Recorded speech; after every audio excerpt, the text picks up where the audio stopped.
Çok güzel oynuyorum. Güzel goller atıyorum. Söyleyeceğim bu kadar. At first glance, you might think that this is just your normal football club, but Altinordu FK is far from it. The Izmir club, which translates to Golden Army, is one of the oldest in the country.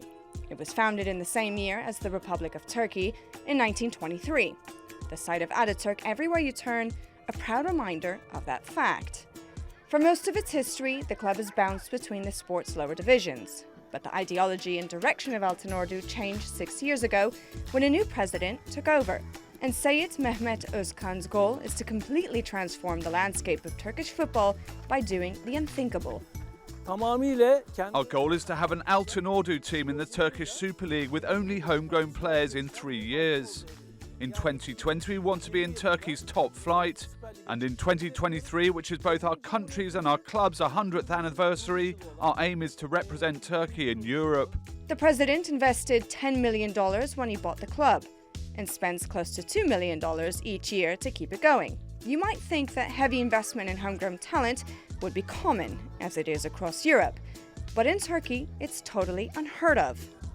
The country's most popular and historically accomplished teams, like Galatasaray, Fenerbahce and Beşiktaş, have typically used their fortunes to buy success via foreign talent. Altinordu wants to cultivate it. We take Atletico Bilbao as an example. We try to do just like they do for Turkish children. We want to show the whole world that Turkish children can also be very successful sportsmen. We hope that we become a model for other clubs in Turkey. We look at foreign clubs as an example, but we don't copy them because Turkey and our culture is very different than the others. So take a walk through any of the club's 4 facilities and you'll quickly realize that this project really is more than just football. The president adamantly refers to it as a vocational school rather than an academy.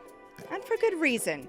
Their slogan, good person, good citizen, good footballer, is about teaching and shaping children to be well-rounded human beings, both on and off the pitch. And it's one everyone associated with the club follows with passion. Our philosophy is these children are our future, so we must raise them well. We want them to be good sportsmen, but also be a good citizen to serve their country. We want to reach out to the children who have real natural talent, and with the help of a personal education that we provide them here, we believe we can raise one of the best generations of sportsmen in this country.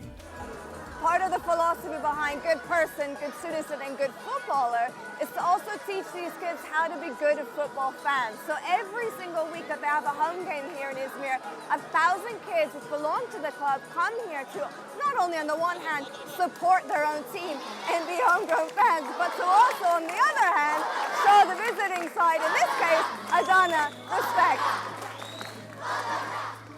In total, there are close to 5,500 kids aged 6 to 18, and all of them are required to participate in extracurricular activities.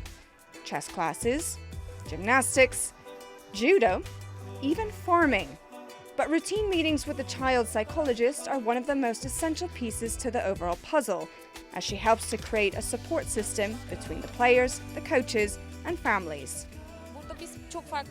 The most important thing for us is to make our players feel like a team and not an individual. We prefer to stop their fears and increase their motivations. This is important for players, but also for the coaches. It's not right to only work with players. When we work in coordination with coaches, it makes many things easier for all of us. This new philosophy-driven era in Altinordu's history is still in relative infancy. But according to their first-team coach, the club's holistic approach to football is already starting to pay off. We were in the 4th division, then we won and went up to the 3rd. And now we are in the 2nd division. After our victories, we improved our success. We started to send footballers to Europe. The sportsmen that we raised and sent abroad proved that we are doing a good job. We made this possible because we have a well-connected working team behind this. Examples include 21-year-old Çağlar Soyuncu, who's enjoying first-team action with Freiburg in Germany, while Cengiz Ünder broke a Turkish international transfer record when he left Başakşehir for Roma for $17 million. And it seems it won't be long until the next rising star makes the jump to the old continent. Several big players like Manchester City from England and others from Spain, Germany and Italy are in negotiations for 17-year-old goalkeeper Berkay Özer. It's very special to get an offer from foreign clubs, and a feeling of representing our country internationally is always something else. And it gives me great honor and a bigger sense of responsibility. So I'll be training even harder. Of course, nothing is set in stone yet, and with the discretion of my club, I'll make a decision. Every team doesn't need to play for a championship. Some should just be feeder clubs, and our goal is to always be one. Even if we get to the Super League, we're not planning to stray away from our objectives. And when we do go to the top flight, we'll still be competitive.